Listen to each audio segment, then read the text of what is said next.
Well, welcome to the journey. My name is Kevin Polky, and I am the host of the journey.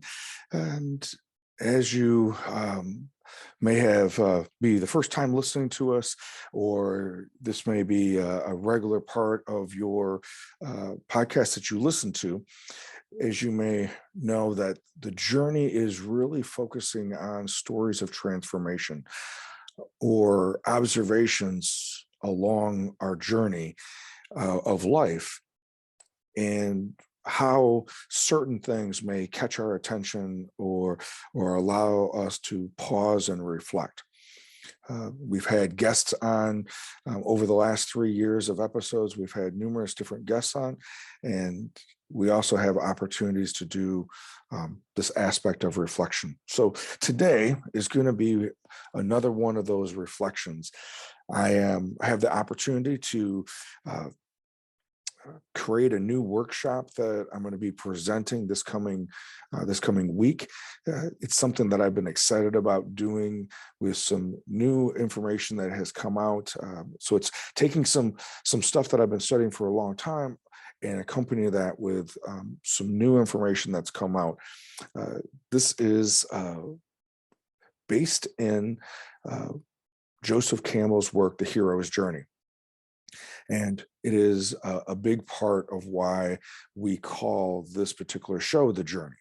It was based on Campbell's work that he had spent his lifetime looking at the stories of myth and how that over time, over different cultures, how these stories had similarities, and then those stories became the foundation or the unconscious template in which we then do life.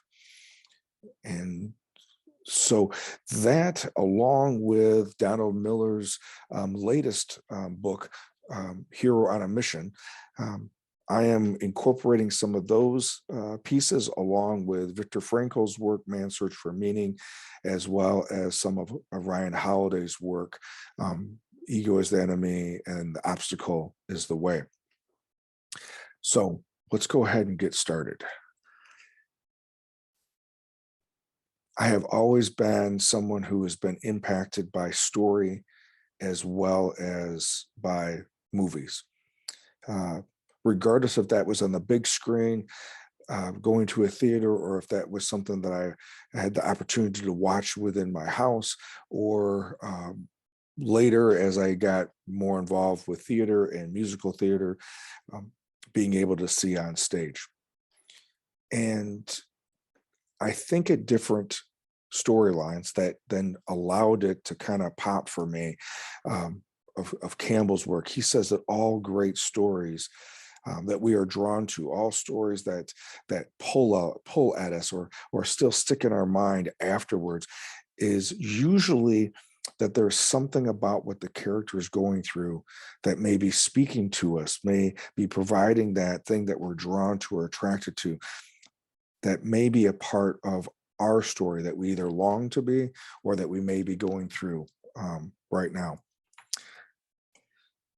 I remember the night that Diane and I brought Caleb home from the hospital.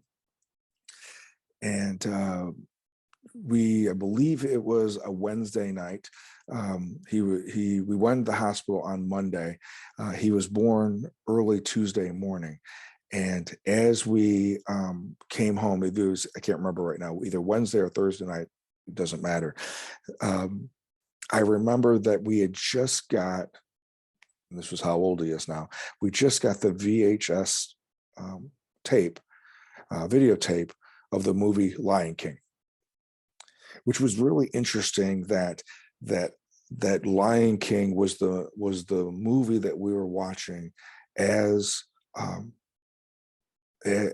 we spent the first evening with Caleb, with Diane and I. And the reason why that was probably so profound is because the father figure in the show is Mustafa, and Simba is the main character who eventually becomes the hero of the story. that we watch this transformational change of Simba, who is the rightful heir of the kingdom, of Mustafa's kingdom, that he has a brother who is jealous of Mustafa and then sees that sees Simba as a direct threat, and that in Scar, the uncle, in his ambition to dethrone Mustafa, and then for him to take over, he sets up the murder or assassination of Mustafa.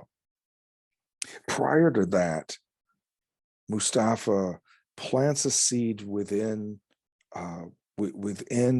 Simba that at his birth, at his christening, he was anointed to be king. Similar stories have happened throughout history of an anointing of someone that will be a future king, and that Mustafa meets with him as he was young and making some irresponsible decisions, unsafe, reckless decisions, pointing out to him that he is rightfully going to be the heir, that there is royalty within him, that this royal line lies within Simba.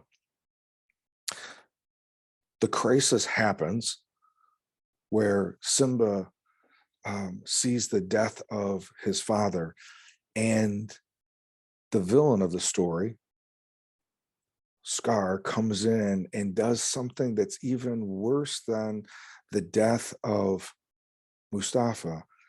He puts the blame, plants a seed with Simba that it was Simba's fault, that it was Simba's fault that his father was killed.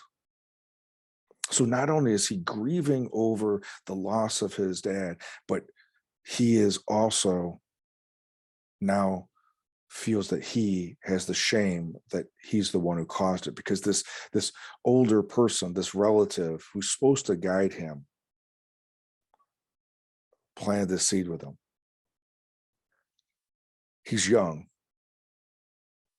and his response to his father's death, his response to this guilt and shame of his father's death being blamed on him, is that with the encouragement of his uncle, he runs away.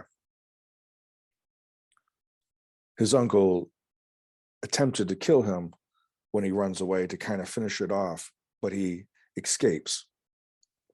But in this new far-off land, similar to our younger son in last week's episode of the Prodigal Son story, in this far-off land, he has grief of his father in the life that he used to live, but he tries to be someone new.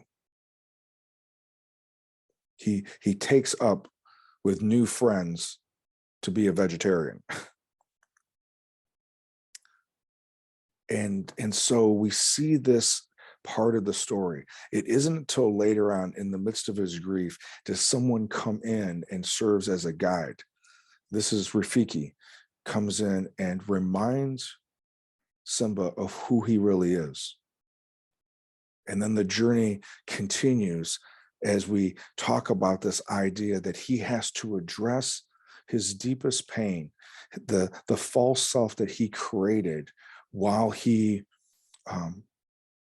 was in the midst of his grief and suffering of blaming himself for his father's death, and then escaping and creating this false self, living a life of Hakuna Matata, no worries, but also no meaning and no purpose, knowing that that wasn't really who he was. We see that as he fights to remember who he was, with the help of Rafiki and with the remindance of his friend when he was growing up, Nala, he then ventures back home to face his uncle Scar. So in a matter of an hour and a half, 90 minutes, Disney um, takes us through the journey of how Simba transformed from undeveloped young lion into facing his wound, facing his greatest pain, addressing the false self in response to that wound, and then being able to transform into who he was really designed to be, and then come uh, and then come back home to face his uncle, face his adversary, and then take back and restore the kingdom. So in real life, is it as clean as that? Is it as clean as who is exactly the mentor? Who is exactly the villain of the story? Who is the victim of the story? And who is the hero? Is it as cleanly defined as in a movie or in a story? I would say, and Miller challenges and Campbell reiterates, is that it isn't really about individuals being these characters in our story, is that it's about self-awareness, that we are capable of being all four of those things, that each one of us have the capability of being each one of those roles. We all have the opportunity to be the hero or heroine of our own journey. We are going to, because we're wounded, we are going to have a temptation on a daily basis to go and be the victim of the story, and want to either one, be rescued, or want not to take responsibility for our actions. That at the same time, in the midst of going victim, we may then respond by going and acting like a villain, being angry and lashing out, taking no accountability in a different way than the victim, but this time wanting revenge, wanting to make other people hurt. That if we do our work, if we address our tendencies, address the wounds, and then the false self that we created as a result of the wound and the vow that we try to uphold, that in the midst of that, in the midst of that, we may evolve from hero and heroine into guide, so that we can then help others on their journey. That this idea of being able to recognize that throughout our day, every day, that we can go in and out of these different roles. But I think the key is recognizing, becoming more and more familiar of how does the hero respond, that the hero has a greater purpose. That greater purpose is essentially wrapped around this idea that Viktor Frankl talks about, is having meaning, having something bigger than my life that I'm involved with, and that I am attempting to make a difference for others. Villains and victims do not do that. They may pose that they do, but usually it's either based on an agenda for a certain group and not for the overall, or it may be just to seek pleasure. And this idea that Frankl talks about is that if we don't have a deeper sense of meaning of our why we're doing what we're doing, then we will be drawn to and tempted to do life just seeking meaning, or just seeking pleasure. So as we, these next couple of weeks, spend time talking about how do we accept the challenge to be the hero or heroine of our journey, that we first start with today this idea of awareness that that throughout our day that we are going to be tempted to go into victim stance if we become hurt or wounded or have a setback, or we may be tempted to act in the role of the villain. But hopefully, because of a bigger sense and identified meaning, that we will be recognizing that we want to, that these particular setbacks or obstacles that are in our way are really opportunities for us to continue growing and developing, because those obstacles can be and very well will be our teacher to become more to become stronger and more well-rounded, and then ultimately finding ourselves in the role of the guide. So if you are intrigued by any of the things that we're talking about, I encourage you to, you can do as simple as YouTube, Joseph Campbell, The Hero's Journey. You can read about his work in just that, Joseph Campbell, The Hero's Journey. You can also look at the work by Viktor Frankl and The Man's Search for Meaning, as well as Donald Miller's Hero on a Mission.